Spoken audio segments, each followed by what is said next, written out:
Fíjense que en toda esta crisis que se está viviendo en este momento en Ecuador, vamos a tener un muy buen ejemplo para todos aquellos que están pidiendo desde hace mucho tiempo que entren los militares gringos a nuestro país.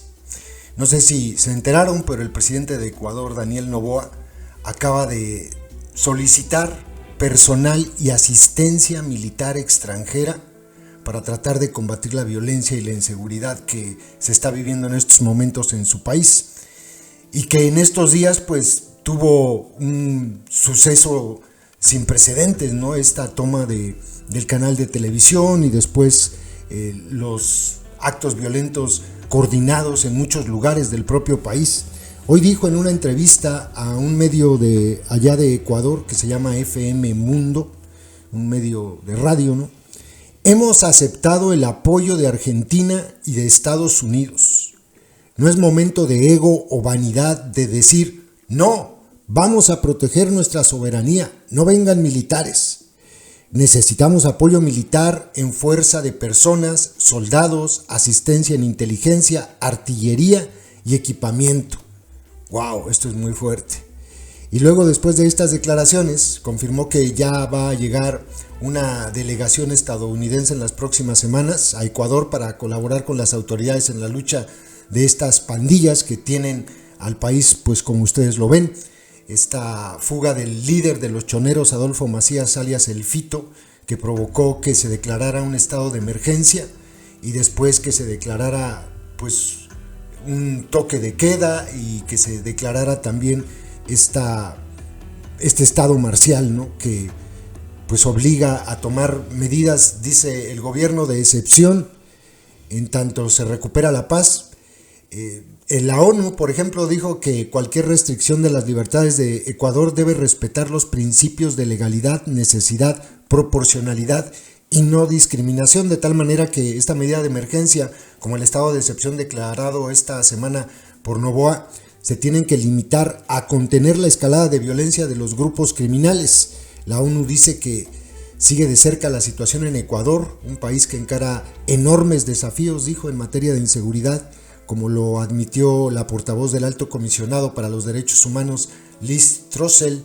Noboa ha decretado que el país sufre un conflicto armado interno, dando así más poderes a las Fuerzas Armadas, y dice la ONU que los poderes concedidos a las Fuerzas Armadas para tareas de seguridad pública, y era lo que les decía durante la transmisión que hicimos sobre este tema, deben ser excepcionales, limitados en el tiempo y quedar subordinados a autoridades civiles, porque esto pues es crucial, ¿no? Dice la ONU que se tiene que apegar, circunscribir todo lo que hagan todas las acciones que hagan los militares al derecho internacional, para mantener, dice, la confianza de la población y la cohesión social. Y obviamente dice que los derechos humanos deben estar en el centro de todas las políticas para hacer frente a la violencia. Indicó también que deben atajarse las causas que subyacen tras el repunte más reciente de inseguridad. Y la ONU se ofrece a colaborar con las autoridades ecuatorianas en materia de derechos humanos, y también espera que las investigaciones abiertas por la Fiscalía sobre los últimos incidentes se desarrollen de manera rápida, transparente, completa y de forma independiente.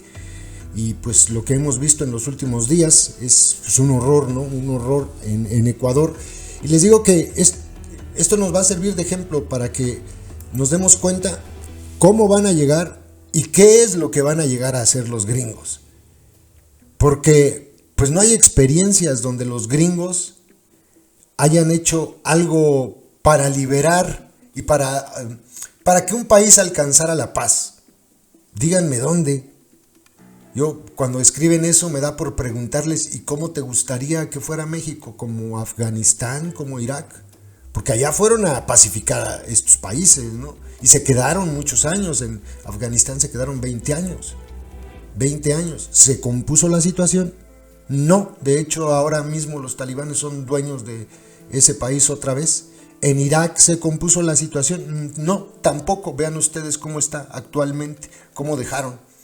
Es que ese es el problema. Y el presidente Noboa, pues allá los ecuatorianos que le reclamen, porque pues está, fíjole, está poniendo en manos del país más imperialista del mundo la seguridad de Ecuador. Esto es muy grave, es muy fuerte.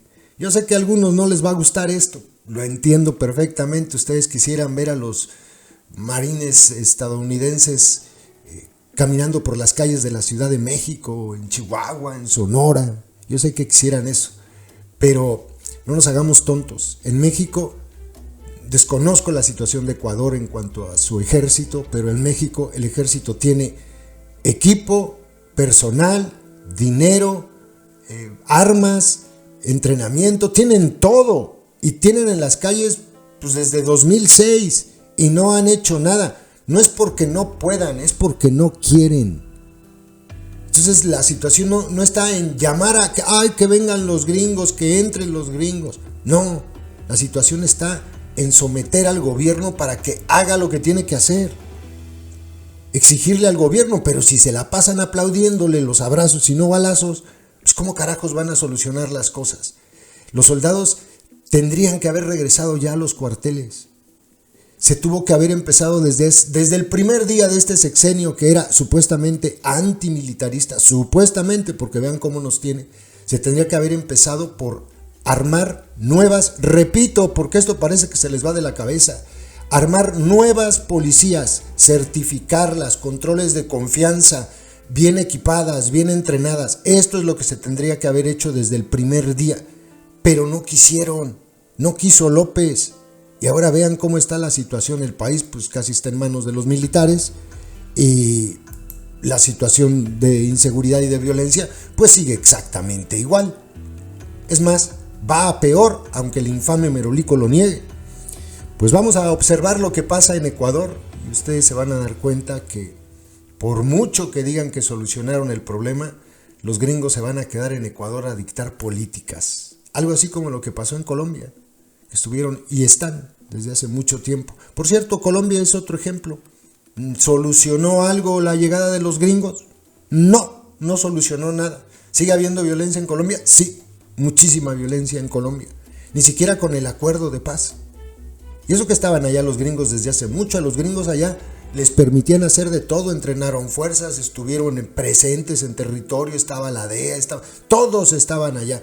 Y no pasó absolutamente nada.